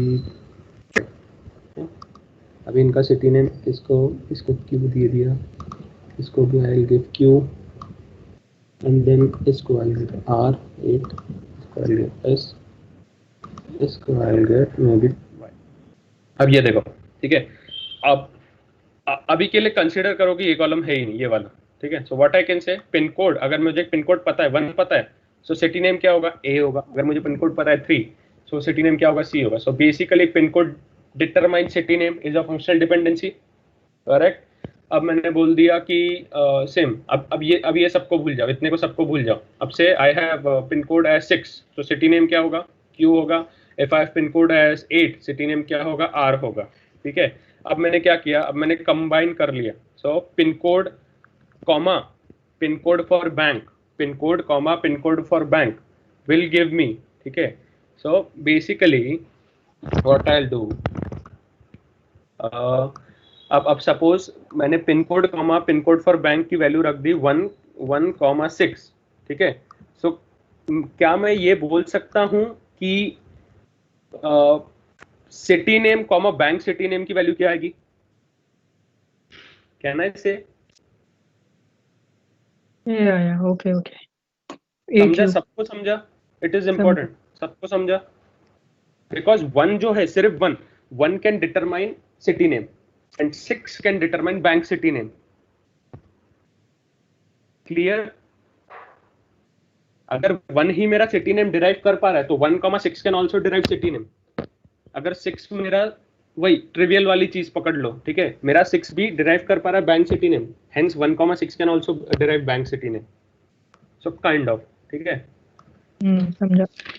Example सही नहीं है, बट मैंने for the sake of example एक एग्जाम्पल ले लिया. लॉजिकल नहीं है एग्जाम्पल, बट ठीक है, मैंने अभी के लिए समझाने के लिए लिया बस. So page number 11, closure set of attributes, most important thing for deriving candidate key and super keys. ठीक है, closure अभी क्या होता है? Given a set of attributes, the set of attributes which can be derived by using all given functional dependencies is called closure of that attribute. समझा नहीं होगा basically. So suppose x और y वाला ले लो, x determines y, where x is a set of attribute itself and same goes with y is a set of attributes itself. अब मैंने क्या किया, क्लोजर अभी एक ऐसी चीज है which I will put on x, so मैं बोल दूं क्लोजर ऑफ एक्स. उसका मतलब क्या है, एक्स से सिर्फ एक्स यूज करके मैं और कौन से एट्रीब्यूट डिटरमाइन कर सकता हूं, इधर डायरेक्टली और इनडायरेक्टली. अब डायरेक्टली का मतलब क्या है, सपोज एक्स डिटरमाइंस वाई, ये मुझे दिया हुआ है, ठीक है. So I can directly I can say, जो दिख रहा है मुझे, उससे मैं क्या बोल सकता हूँ, एक्स can determine y, ये मैं डायरेक्टली बोल सकता हूँ. But suppose I have been also given y can determine z and z can determine a, ये मैंने बोल दिया. So indirectly talking, because x can determine y, because y can determine z, hence x can also determine z, hence x will now determine y and x can also determine z, hence x will determine y z, and same goes the logic for x determine y z a. So closure of x मतलब all those attributes which x can determine is known as closure. Closure का मतलब वो होता है x जो determine कर सकता है using the given set of functional dependency, so that is called closure of x basically. ठीक है, अब नीचे जैसे देख सकते हो, given a can determine b, ठीक है, and then c can determine d e and b can determine d and c d can determine a b. Closure को हम लोग एक सुपर स्क्रिप्ट में प्लस लिखते हैं ऊपर. सो बेसिकली अभी जो ए डिटरमाइन बी है, ये सारे एट्रीब्यूट्स है, दीज आर नॉट सेट्स, ठीक है. सो हम क्या करेंगे, पहले हम ए उठाएंगे, पहले अभी हम एक एट्रीब्यूट की अभी हम क्लोजर निकालते हैं, ठीक है. First will put A, so A plus क्या होगा, ए क्या डिटरमाइन कर रहा है, B, and then further B क्या डिटरमाइन कर रहा है, डी. सो ए खुद को भी डिटरमाइन कर सकता है यूजिंग द ट्रिवियल वाली चीज, ठीक है. So A can determine itself, A can determine B, and A can determine D. Hence closure of A will have A, B, D. Correct? Yes. Now we'll go to C plus. ठीक है. Now C can determine D, E. मैंने पहले ही बताया by augmentation rule. नहीं, sorry, by decomposition rule. अगर C can determine D, E not is concatenation. कुछ अलग-अलग print करो. So C can determine D, C can determine E, C can determine itself. ये हो गया direct. दिस इज डायरेक्ट, क्या बोल सकते हैं, डिटरमाइनिंग, डायरेक्ट डिटरमाइनिंग. अभी इनडायरेक्ट जाते हैं. अब क्योंकि सी जो है वो डी को डिराइव कर पा रहा है, ठीक है. अब सी ने समझो डी को अभी डिटरमाइन कर दिया. अगर मैं यहां से देखूं, ठीक है ना, इसको अभी डिलीट कर देते हैं. व्हाट विल आई से, सपोज इसको अभी के लिए ये कर लो, हाइट्स मतलब नहीं एग्जिस्ट करता, ऐसे सोच लो, ठीक है. अब मेरा customer can determine pin code. Customer ID जो है, मैंने अगर बोल दिया कस्टमर आईडी 34, तो मुझे उसका पिन कोड मिल जाएगा 3, ठीक है. And then customer ID comma pin code can derive city name, because pin code can derive determine city name basically, right. So अभी ये वाले एग्जांपल पे आओ. C can determine D, C can determine itself, C can determine E. पहुंच गए. अब मेरे पास D आ गया, मैंने अभी D डिटरमाइन कर लिया, तो CD को मैं अभी कलेक्टिवली पकड़ लूंगा और उसको मैं यूज कर लूंगा A और B डिटरमाइन करने में, जो फंक्शनल डिपेंडेंसी नंबर 4 है. सो C के क्लोजर में अभी A और B भी आ जाएंगे, ठीक है. स्टेप बाय स्टेप फिर से जाते हैं. बेसिकली पहले हम डायरेक्ट पे जाएंगे. C पहले खुद को डिराइव करेगा, जो लेफ्ट साइड है वो लेफ्ट साइड हमेशा खुद को तो डिराइव कर ही पाएगा, तो C can determine itself. And second वाली जो FD दी हुई है, फंक्शनल डिपेंडेंसी दी हुई है, उसके हिसाब से C can determine D, C can determine E. So now C has determined itself, C has determined D, C has determined E, ठीक है. अभी C ने अभी डिटरमाइन कर लिया है D को, तो अभी क्या करेगा, C क्या करेगा, अभी D को पकड़ के अपने पास अभी A और B भी डिटरमाइन कर लेगा. सो अल्टीमेटली C अकेला पूरे एट्रीब्यूट्स को डिटरमाइन कर सकता है, टेबल को पूरे, मतलब A B C D E सब. Coming on to B plus now, ठीक है. So B can determine D, ठीक है. अब ये देखो B D के साथ मिलके कुछ और डिटरमाइन कर पा रहा है क्या, ऐसी कोई फंक्शनल डिपेंडेंसी दी हुई है हमें जहाँ पे B और D का कॉम्बिनेशन कुछ और डिराइव कर पा रहा है, नहीं दी हुई है. Let's move forward then. So D, अभी डी प्लस से रिलेटेड मतलब LHS में कहीं भी डी दिया हुआ है? नहीं दिया हुआ है, तो डी सिर्फ खुद को डिटरमाइन करेगा. Coming on to E plus, ठीक है, coming on to E plus, what you can say, LHS में कहीं पे भी ई है ही नहीं, सो ई किसी को डिटरमाइन कर ही नहीं पाएगा खुद के अलावा बस. ठीक है. अब coming on to CD, CD can determine AB, right. तो CD ने क्या किया, पहले C खुद का डिटरमाइन कर दिया, फिर D खुद का डिटरमाइन कर दिया. अभी जाएंगे डायरेक्ट पे, पहले हम थे ट्रिवियल पे, अभी आ गए हम डायरेक्ट पे. तो डायरेक्ट हमें क्या दिया है, CD can derive A, CD can derive B, आ गया. तो C D A B आ गए. अब क्योंकि मेरे पास अभी A आ गया, तो CD क्या बोलेगा A को, भाई मैंने तुझे डिराइव कर लिया है, अभी तू जाके मेरे लिए किसको खोज के आ, मे बी कौन सा नहीं मिला है अब तक हमें. सो इट विल से नहीं, C खुद ही सिर्फ E को भी डिराइव कर पा रहा है. ठीक है. तो C क्या करेगा, पहले CD मिलके AB को डिराइव कर लेंगे, फिर C अकेला जाके E को भी डिराइव करके आएगा. सो CD collectively can derive CDEAB, right. अभी anyone to tell me what will be the closure for क्या बोल सकते हैं, EC, anyone? ऑल. EC से नहीं होगा ना, E से कोई हो रहा ही नहीं. और C से सारे A B C D E. सी से हो रहे उतने सभी. सी से सभी हो रहे हैं ना. हाँ वही. हाँ भाई. भैया एक डाउट है, बाद में पूछोगे. ठीक है, बाद में चलेंगे. ठीक है. और सबको समझा, CE का आंसर ऑल है, ऑल एट्रीब्यूट्स. भैया मुझे ये नहीं समझा कि Right. C सबको मतलब C सबको डिराइव कैसे कर रहा है, मतलब if we consider CD AB मिलके, और C अकेला A को नहीं कर सकता ना, या फिर C अकेला B को नहीं कर सकता. वही. नहीं. ठीक है. I am not talking about अकेला. ठीक है.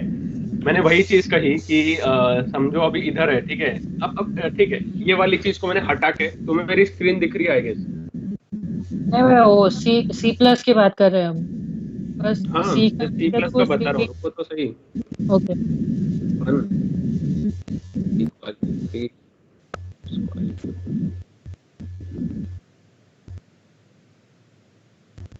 अब देखो एक चीज, इससे मैं क्या बोल सकता हूँ, ये वाले टेबल से. ठीक है. ये एक टेबल है, ये दूसरा टेबल है. ये अपना पिन कोड ले लो तुम, पिन कोड, ये एक टेबल है. इससे I can say customer ID can tell me, मैंने बोल दिया कस्टमर ID नंबर 1. ठीक है. मैंने बोल दिया रोल नंबर 1, उठ के अपना नाम बताओ. तो एक मुझे कुछ तो वैल्यू आएगी. नहीं, नाम नहीं, अपने एरिया का पिन कोड बताओ. मैंने बोल दिया जय, अपना नाम, सॉरी रोल नंबर 4411, उठ के अपना पिन कोड बताओ अपने एरिया का. सो मुझे पता पड़ जाएगा यूनिकली, राइट. ठीक है. सो मैंने डाल दिया, कंप्यूटर को इनपुट दे दिया 34 will give me output as 3, pin code दे देगा मुझे 3. अब मैं क्या बोलूंगा, मैं अब पिन कोड को बोलूंगा भाई अभी तू एक काम कर, तू दूसरे कंप्यूटर को खुद को इनपुट दे दे और मुझे अपना सिटी नेम ढूंढ के बता. समझ रहा है. बेसिकली मैंने इनपुट क्या डाला, मैंने इनपुट कस्टमर ID डाला, मुझे पिन कोड मिला, लेकिन वो पिन कोड से आगे मैं और भी ढूंढ सकता हूँ चीजें. कुछ समझा. बेसिकली वाला केस तो ठीक है, बट अभी सेम कंसिडर किया, वो C and D can determine A and B. सही है. उससे अपन डिराइव कर रहे हैं कि C+ में A और B हो सकता है. सही है ना. C+ में A और B हो सकता है, राइट. हाँ, ये उससे डिटरमाइन हो रहा है. बट वो C+ का क्या है कि वो अकेला कर सकता है कि नहीं, वो डिटरमाइन कर रहे हैं. यहाँ पे कस्टमर ID अकेला सिटी नेम डिराइव कर सकता है. हाँ बट वो सी कैन डिटरमाइन डी मतलब होगा ना ये भैया तो वो ऐसा ठीक है, कनेक्शन हुआ ना कि अगर just a minute, next doubt से पहले तेरा ये जो डाउट है C प्लस अकेला कर सकता है कि नहीं, अभी के लिए एक काम कर, इसको दिमाग में रख ले, ठीक है, will discuss it at last, मैं अलग से तुझे समझा के देता हूँ ऐसा क्यों होगा, ठीक है ठीक है, चलेगा बिकॉज यहाँ पे Okay. कलेक्टिव लोग हैं तो अपन आगे प्रोसीड करते हैं. हाँ, एनीवन एल्स? ठीक है, I will take it as a no. Then page number भैया 12. हाँ, D+ में A B क्यों नहीं रहेगा? D प्लस में E क्यों नहीं रहेगा? अच्छे से देखो वहां पे, क्या D A be determine D plus में ए बी क्यों नहीं रहेगा? ठीक है, क्या D अकेला A या B को डिटरमाइन कर पा रहा है? ऐसा कौन सा फंक्शनल डिपेंडेंसी दिख रहा है तुम्हें जिससे तुम्हें लग रहा है कि होना चाहिए? अकेला तो नहीं, लेकिन लाइक सी में एग्जांपल था तो D से जब D C के साथ मिलेगा, ठीक है, D को जब C मिलेगा तब वो AB को डिटरमाइन कर पाएगा। मतलब ये काइंड ऑफ ऐसा है, मेरे पास आई हैव अ स्वॉर्ड, ठीक है, लेकिन स्वॉर्ड में मेरे पास पावर नहीं है, सो आई कांट कॉन्कर। मेरे पास सिर्फ स्वॉर्ड है, तो स्वॉर्ड में सिर्फ स्वॉर्ड अपने पास रख सकता हूँ बस, और कुछ नहीं कर सकता because I don't have power. भैया वो एक्चुअली में C प्लस का भी वही बोल रहा था फिर। Okay C and D can collectively A और B को डिटरमाइन कर सकते हैं, बट C अकेला थोड़ी कर सकता है A एंड B को। मैं वही बोलना चाहता हूँ। क्यों नहीं कर सकता है? ठीक है, ठीक है, हम लोग वो लास्ट में बोलते हैं एक बार, अभी के लिए जस्ट मेमोराइज इट कि ऐसा हो सकता है बस। ओके ओके, भैया समझ गया, क्योंकि वो D को भी डिटरमाइन कर पा रहा है इसलिए हो रहा है। एग्जैक्टली, एक बार उसने पावर कलेक्ट कर ली तो अब क्या बोलेगा कि मैं अब जाके दूसरी पावर भी कलेक्ट कर, जो D कर पा रहा था पहले। समझ गया काइंड ऑफ, ठीक है। So next example AB gives CD, AF determines D, D determines F, C determines G, F determines C, D determines A. तो CF plus, anyone? CF plus, पहले जाना ट्रिवियल से। CF मतलब पहले G हो जाएगा। जस्ट अ मिनट, ठीक है, पहले CF का मतलब क्या, ट्रिवियल से जाएंगे। तो C can determine itself, CF can determine F also। अभी हम देखेंगे कि C अकेला कुछ कर पा रहा है क्या? हाँ, C अकेला कर पा रहा है भाई, C डिटरमाइन कर रहा है G को, तो अभी G भी लिख देंगे कॉमा डाल। तो पहले यहाँ पे मैंने रैंडम ऑर्डर लिखा है, तुम रैंडम मत लिखो, पहले तुम ट्रिवियल लिखो। CF equals to curly brace open C comma F comma, अभी C अकेला कुछ कर पा रहा है, यस, तो कॉमा G, ठीक है। तो आगे देखो, G अकेला कुछ कर पा रहा है, सो यस A कर पा रहा है, ठीक है। अभी F कुछ कर पा रहा है अकेले, यस, तो E कर पा रहा है। अभी देखो कि CF कलेक्टिवली कुछ कर पा रहा है, नहीं कर पा रहा है। फिर देखो CG कलेक्टिवली कुछ कर पा रहा है, नहीं कर पा रहा है। फिर देखो CE कलेक्टिवली कुछ कर पा रहा है, तो ऐसे देखना है बेसिकली, राइट, ऐसे देखना है। एंड हाँ, सो अभी हमारे पास AF आ गया था, ठीक है। सो AF can collectively determine D, but अभी तक हमारे पास B नहीं आया है, ठीक है। अब one very important thing to note, right side में जो चीज कभी नहीं है, कोई फंक्शनल डिपेंडेंसी, ऐसी कोई फंक्शनल डिपेंडेंसी वहां पे है क्या जहां पे राइट साइड में B हो? नहीं है। So B cannot be determined by anyone. B cannot be determined by anyone. मतलब क्या बोल दिया मैंने? सपोज आई सेड, मैंने आधार आईडी का मैंने डेटाबेस कंसीडर कर लिया, ठीक है, उसमें मेरे पास सैलरी भी आ गई, ठीक है, उसमें मेरे पास सैलरी भी आ गई। What all attributes I have in Aadhaar ID, Aadhaar का database, I have my name, I have my date of birth, I have my address, but वहां पे पैन कार्ड का कुछ नहीं रहता है, ठीक है, ठीक है। एंड मैंने क्या किया, मैंने एक नया कॉलम बना दिया and I put over there salary also. Logically speaking, कोई और attribute, your name, your Aadhaar ID, your address, can it determine your salary?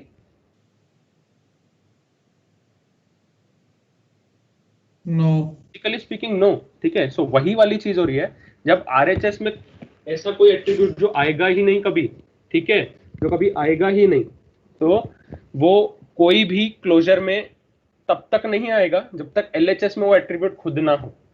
समझा? मैंने अभी स्टेटमेंट क्या बोला वो समझा क्या? ऐसा कोई एट्रीब्यूट जो कोई भी फंक्शनल डिपेंडेंसी में RHS में है ही नहीं, इसका इम्प्लीकेशन क्या हुआ कि अनदर सेट ऑफ एट्रीब्यूट, तुम कुछ भी डाल लो, कुछ भी मिक्स कर लो, कोई भी सेट ऑफ एट्रीब्यूट उसको डिटरमाइन नहीं कर पाएगा until and unless it itself can determine itself. Until and unless वो जब तक खुद LHS में नहीं रहता तब तक और कोई एट्रीब्यूट उसको डिटरमाइन नहीं कर पाएगा। सो यहाँ पे वैसा एट्रीब्यूट B है जो कभी RHS में प्रेजेंट नहीं है। इसका मतलब क्या है? इसका मतलब ये है कि LHS में B के अलावा तुम कुछ भी डाल लो, तुम कभी B को डिटरमाइन कर ही नहीं पाओगे। मतलब तुम आधार आईडी और आधार एड्रेस का कॉम्बिनेशन ले लो, तुम आधार आईडी और फोन नंबर का कॉम्बिनेशन ले लो, तुम आधार आईडी और ईमेल का कॉम्बिनेशन ले लो, तुम कभी भी सैलरी नहीं ढूंढ पाओगे। I am considering your pan card number not exist, ठीक है, I am considering that, supposing that. तुम कुछ भी कॉम्बिनेशन ले लो, तुम कभी भी सैलरी को डिटरमाइन नहीं कर पाओगे, correct, until and unless LHS में खुद सैलरी वाला एट्रीब्यूट रहेगा। अगर जब वो रहेगा तब तुम डिटरमाइन कर सकते हो, नहीं रहेगा यूजलेस। कुछ भी कॉम्बिनेशन ट्राई कर लो, you can not determine. Is it okay?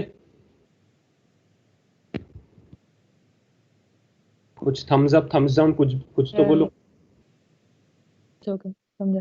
Right, अभी we'll go to BG plus, ठीक है। अब बी एक ऐसा एट्रीब्यूट है जो कभी भी आरएचएस में नहीं आया, सो उसको कोई डिटरमाइन नहीं कर सकता। अब बीजी प्लस में बी आ गया, मतलब अभी बी खुद को भी डिटरमाइन कर लेगा, करेक्ट। बी खुद को भी डिटरमाइन करेगा, जी खुद को भी डिटरमाइन करेगा। देन मूविंग फर्दर, अब देखेंगे बीजी कलेक्टिवली किसी को नहीं, सॉरी, वील फर्स्ट सी कि बी किसी को डिराइव कर पा रहा है क्या, ठीक है। बी को कोई डिराइव नहीं, डिटरमाइन नहीं कर सकता, बट बी किसी और को डिटरमाइन कर सकता है, दिस इज ट्रू, ठीक है। बी को कोई डिटरमाइन नहीं कर पा रहा और बी दूसरों को डिटरमाइन कर सकता है, ये स्टेटमेंट बहुत ज्यादा अलग है, ठीक है, डोंट कंफ्यूज। हम लोग सैलरी बता नहीं सकते using Aadhaar ID, Aadhaar address, email, phone number, but अगर हमारे पास सैलरी है तो हम ये बता सकते हैं कि वो मिडिल क्लास का है, टॉप क्लास का या लो क्लास का है, करेक्ट, ठीक है। मैं लॉजिकली कनेक्ट कर रहा हूँ चीजें, तो वैसे ही समझो। अगर मेरे पास सैलरी, अगर मेरे पास आधार आईडी, आधार एड्रेस, मोबाइल नंबर, ईमेल है, मैं ये नहीं बता सकता मेरी सैलरी क्या होगी, बट अगर मेरे पास सैलरी है, आई कैन से कि मेरा क्लास क्या होगा, मिडिल क्लास होगा, टॉप क्लास होगा, लो क्लास होगा, करेक्ट। सो बी प्लस बी मतलब एलएचएस में ऐसी कोई चीज नहीं है जहां पे सिर्फ बी आए, सो इसीलिए बी इटसेल्फ अकेले सिर्फ खुद को डिटरमाइन कर सकता है, एंड देन जी पहले खुद को करेगा और फिर जी ए को भी करेगा। लास्ट वाला फंक्शनल डिपेंडेंसी देखो, सो जी कैन डिटरमाइन इटसेल्फ। अब तक क्या क्या अपना कंटेंट बन गया, बी कॉमा जी, अब G will determine A, so B comma G comma A. अभी देखो, अभी सबको भी मिक्स करो, ठीक है, नहीं पहले देखो कि ए किसी और को कर पा रहा है क्या, अकेला, सिर्फ अकेला ए किसी और को कर पा रहा है क्या, नहीं कर पा रहा है। अभी कॉम्बिनेशंस बनाओ, सो ए बी कलेक्टिवली कुछ कर पा रहा है क्या, या सी डी कर पा रहा है, तो लिख दो सी डी। अभी और कॉम्बिनेशंस बनाओ, आगे जाओ, पहले देख, ठीक है, कॉम्बिनेशंस बनाने से अच्छा I will tell you an alternative, go with each functional dependency, ठीक है। पहली फंक्शनल डिपेंडेंसी देखो ए बी, अपने पास ए कॉमा बी आ गया अपने सेट में, so A B will determine C D. अब नेक्स्ट फंक्शनल डिपेंडेंसी देखो ए एफ है क्या अपने पास, अपने सेट में अब तक है क्या, नहीं है, सो वो उसको कट कर दो फंक्शनल डिपेंडेंसी को। अभी आगे जाओ, डीई देखो, डीई है क्या अपने पास, डी है लेकिन ई नहीं है, नो यूज। आगे जाओ, सी डिटरमाइंस जी, ये देखो सी है क्या, एग्जैक्टली, तो सी, तो जी वहां पे, लेकिन जी ऑलरेडी डिटरमाइंड है, ठीक है, सो उसको मैं वैसे ही रहने दूंगा। आगे जाओ, एफ डिटरमाइंस ई, एफ है क्या अपने पास अपने सेट में अब तक, जो अपना अब तक लेटेस्ट सेट है, नहीं है, नो यूज। आगे जाओ, जी डिटरमाइंस ए, ये हम ऑलरेडी यूज कर चुके हैं, जी और ए क्योंकि दोनों आ चुके हैं अपने पास, correct. Will go to next one. अभी someone to tell me what will be what we can say AF plus, नहीं AF plus तो पीछे दिया हुआ है, just a second, what will be FG plus, someone please।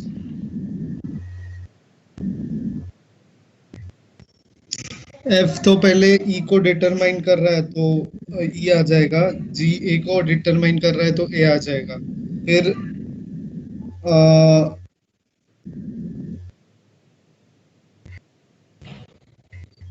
कुछ ऐसे significant नहीं, उतने ही आएंगे और एक्स्ट्रा नहीं आएंगे।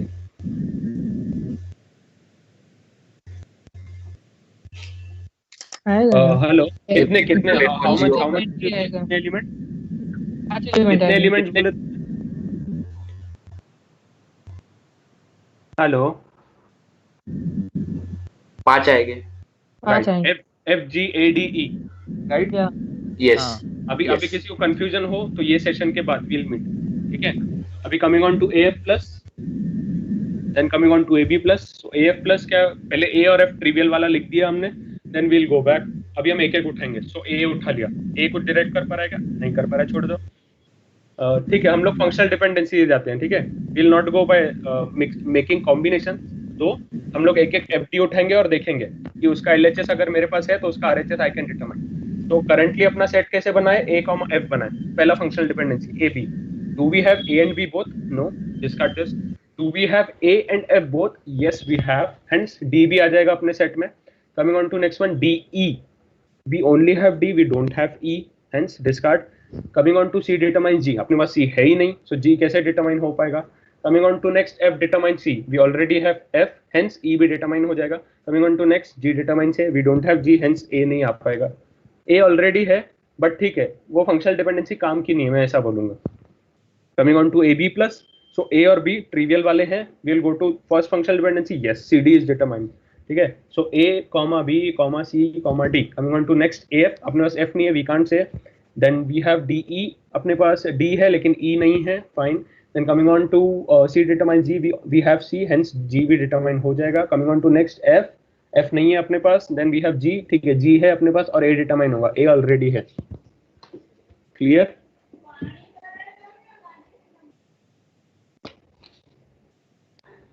Yeah. Yeah, next one. Page number 13. ठीक है, 12 पे ज्यादा कुछ खास नहीं, हम ऑलरेडी पढ़ चुके हैं. हाँ, एक बड़ी चीज, वी कैन डिटरमाइन जो हाँ पीछे एक चीज लिखी हुई है कि ये जो चारों एप्लीकेशंस है, determining keys, determining additional functional dependency, group of 2 FDs are equivalent और not, and minimal FD set, ये चारों जो चीजें हैं, एप्लीकेशंस हैं, ये हम we can imply these by using two methods. पहला inference rules जो हमने पीछे पढ़ चुके हैं, और closure. ठीक है, but we will prefer closure वाली चीज, क्योंकि closure वाली चीज है kind of easy. Inference rule बहुत messy हो जाते हैं, बहुत कुछ याद रखना पड़ता है. Now determining keys important. So we had studied for each relation by default there exists a super key. याद होगा सबको. सुपर की कौन सा वाला एग्जिस्ट करेगा, पूरे रिलेशन के पूरे एट्रीब्यूट्स का कंपोजिट ले लो तो बन गया एक सुपर की. Hence by default there exists at least one candidate key. Because there exists at least one super key, hence अगर in worst case मेरे पास और की CK नहीं बन रही है तो मैं वही वाली super key को CK भी बोल दूंगा. Correct? So give a relation R, number of CKs possible. ठीक है, for now skip it क्योंकि हमने number of SKs भी पीछे छोड़ा है. We'll solve problems, उसके बाद ये सारी चीजें खुद से ही क्लियर हो जाएगी. ठीक है, we'll go to 14, page number 14. Now if a set of attribute is a CK, ठीक है, page number 14, it's important. Now if a set of attributes is a CK, note that set of attributes, not just one attribute. If a set of attributes is a CK, it has to be SK. Yeah, it's true. No subset of it is SK itself.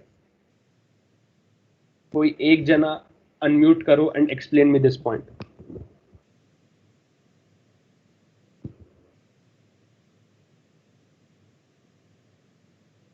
Because CK is a minimal. Yeah, because CK is minimal. अगर उससे कुछ छोटा हो गया तो जिसको हमने CK बोल रखा है वो एक्चुअल में CK है ही नहीं. ठीक है, so kind of rhetorical है ये, kind of infinite while loop. अगर मैंने बोल दिया कि CK से भी छोटा कुछ एग्जिस्ट कर रहा है तो इन द फर्स्ट प्लेस तुमने पहले वाले को CK बोला ही कैसे. ठीक है, right. So hence we can find closure of all possible set of attributes and check those for CK. ठीक है, अब हम कैसे हम अप्रोच करते हैं, हम क्या करेंगे, हम all possible combinations हम चेक करेंगे, सारे जो भी एट्रीब्यूट्स हैं, पहले A लेंगे, फिर B, फिर P, फिर C, फिर D, फिर E, इनका क्लोजर लेंगे. ठीक है, अगर सिर्फ A can determine A, B, C, D, E, so A is a CK, because सिर्फ एक सिंगल एट्रीब्यूट से छोटा और कुछ हो नहीं सकता, राइट. तुम एक सिंगल एट्रीब्यूट से और कुछ छोटे पे जा नहीं सकते हो, तो मिनिमल है पहली बात तो ये, hence it is SK and hence it is CK also.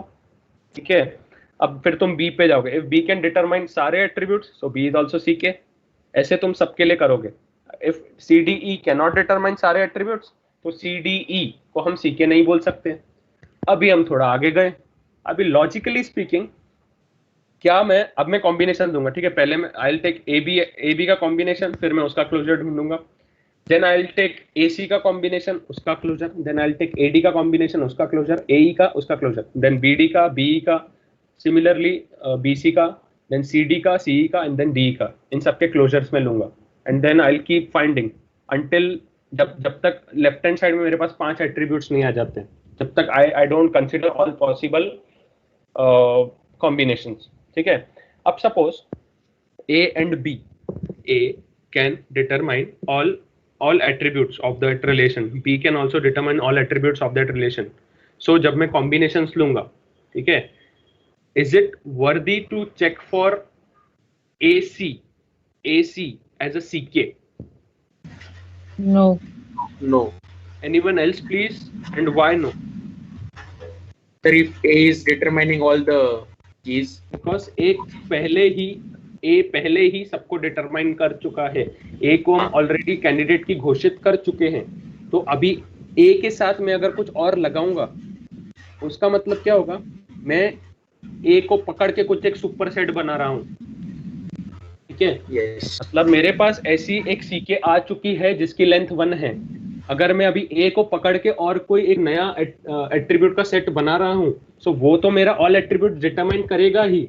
लेकिन अब समझो मैंने AB का बना लिया, नहीं सॉरी AC का बना लिया. ठीक है, सो AC को मैं और तोड़ के सिर्फ A अगर लिया तो A भी मेरा डिटरमाइन कर रहा है. और हमने पहली क्लास में ये पढ़ा था कि सुपर की को हम तोड़ तोड़ के कम करते हैं, छोटा बनाते हैं, और फिर देखते हैं कि थ्रेशोल्ड वैल्यू मतलब मिनिमम कितने नंबर ऑफ नहीं कौन से एट्रीब्यूट्स को डिटरमाइन कर पा रहा था. So if AC can determine and then A can also determine, so मैं AC को कैंडिडेट की नहीं बोलूंगा और मैं सिर्फ A को कैंडिडेट की बनाऊंगा. So boil down to a point we can say, अगर मेरे पास एक कैंडिडेट की आ गया है, अगर मेरे पास एक set of attributes as a candidate की आ गया है, so I will not use those set of attributes to for more combinations. Kind of clear? अगर क्लियर नहीं हुआ है तो एग्जांपल में समझ जाएगा. ठीक है, so note we search by going with smaller lengths. तो हम स्मॉलर लेंथ से जाएंगे, पहले A B C D E, then length equals to 2 AB BC CD DE and then BC CD C, जैसे तुम्हें लगाना है वैसे लगाओ कॉम्बिनेशन. PNC सबने पढ़ा हुआ है. Then example R A B C D E F. ठीक है, फंक्शनल डिपेंडेंसी जो यहाँ पे दी हुई है वो है C gives F, E gives A, EC gives G, A gives B.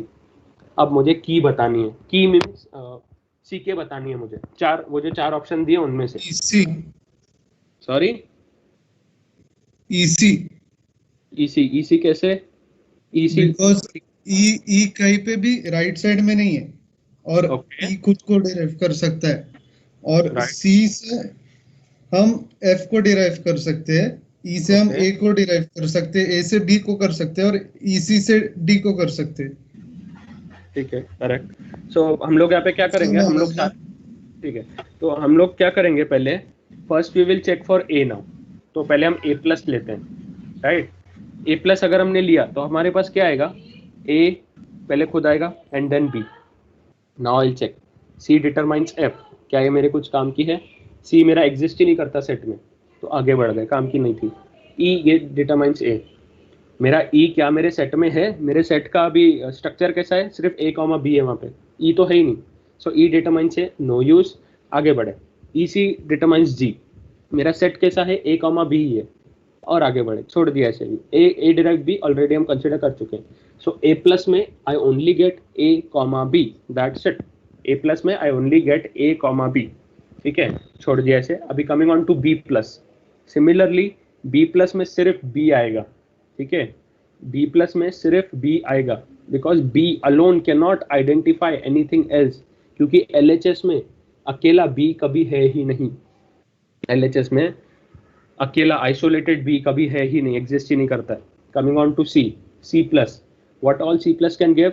C will give itself, C will determine F. ठीक है, उसके बाद व्हाट वी कैन से, उसके बाद और कुछ नहीं. So C can determine C, F. तो C का closure is C, F. Coming on to D का क्लोजर क्या होगा? कुछ भी नहीं, सिर्फ D खुद से, क्योंकि LHS में D कहीं पे है ही नहीं, सो D खुद ही होगा.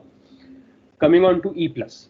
ठीक है, E can determine E itself, E can determine A, E can determine then sorry अभी फंक्शनल डिपेंडेंसी जाते हैं. तो C can determine F in the set. हमारे पास C है क्या?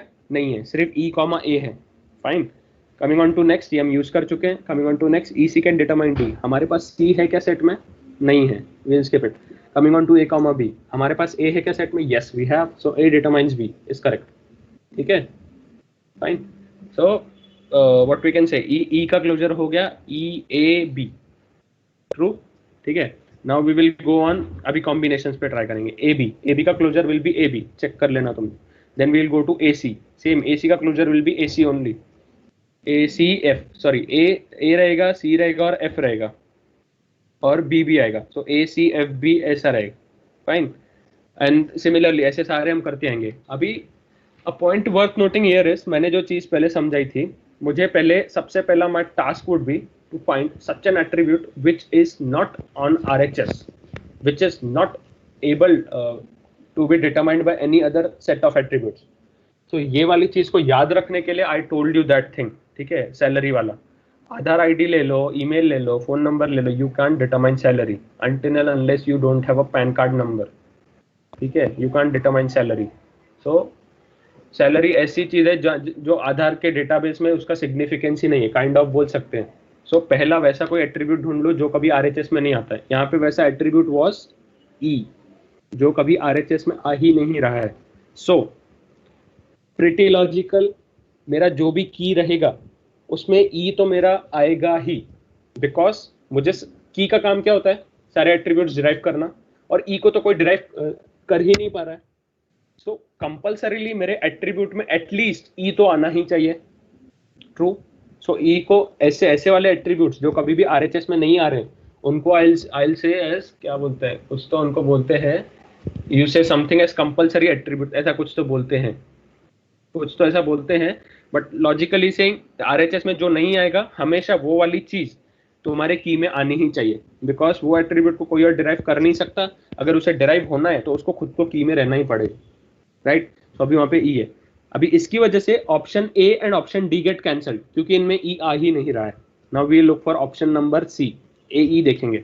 अभी ए का क्लोजर कैसा आएगा, ए कॉमा ई. अभी वील सी की ए अकेला कुछ कर पा रहा है क्या, या it can do B, so comma B. Then we'll see की ई अकेला कुछ कर पा रहा है क्या, या it can give A, so A is already there. Now we'll see की बी अकेला कुछ कर पा रहा है क्या, नहीं कर पा रहा है. Now we'll go with functional dependency. C gives F, लेकिन सी हमारे पास टेबल में है ही नहीं. E gives A, already used. E C gives D, C हमारे पास टेबल में नहीं है. ए गिव्स बी, सो ए का closure will be B, A और ई सिर्फ. Now we'll go with E C. ठीक है, ई सी का क्लोजर कैसा रहेगा, so E gives A, right, and then we'll go with C, C gives F. ठीक है, तो अब तक हमारे पास कैसा बन गया, E A C F, E A C F, and A can determine B, so E A C F B all determine. नहीं सॉरी, डी नहीं आया ना, so E C can derive D. ठीक है, I'll go it, मैं फिर से आता हूँ. सो सिर्फ ई सी अगर दिया है, सो मैं set will be E comma C. ठीक है, अब मैं क्या करूँगा, सिर्फ ई को देखूंगा. सो और एक आ गया मेरे पास, ई कॉमा सी कॉमा ए आ गया. ठीक है, नाउ सिर्फ सी को देखूंगा, तो C gives F, and then I will check for only A, so A gives B. Now I will go with all functional dependency. तो सी गिव्स एफ. ठीक है, तो सी ऑलरेडी, वो मैंने ऑलरेडी काउंट कर लिया. ई गिव्स एफ, ये भी मैंने काउंट कर लिया है. E C gives D. ठीक है, सो ई भी है और सी भी है मेरे सेट में, हेंस जी भी आ जाएगा. सो ई सी एक ऐसा सेट ऑफ एट्रीब्यूट है which can determine all other attributes, hence E C can be called as key. True. ठीक है, वन लास्ट एग्जाम्पल, उसके बाद आज का क्लास एंड करते हैं. Page number 15. तो REFN. ठीक है, सो एक काम करो, ये वाला यू ट्राई विथ योरसेल्फ. ठीक है, बिकॉज यहाँ पे आंसर नहीं, आई हैव टू डिराइव. ठीक है, सो एक बार ट्राई कर लो ये खुद से. कुछ अगर कंफ्यूजन हो तो कल एक बार पूछ लेना, या फिर अभी रुक जाओ. अभी आधे घंटे का 1 घंटे का अपन लेते हैं क्वेश्चन एंड आंसर, उसमें अपन विल डिस्कस. सो मेथड एक लिखी है मैंने. Check all FDs and locate those attributes which are not a part of dependent or RHS. RHS is dependent. ठीक है, check all the FDs and locate those attributes which are not a part of dependent. ठीक है, वो attributes को we say compulsory attributes, hence those are termed as compulsory.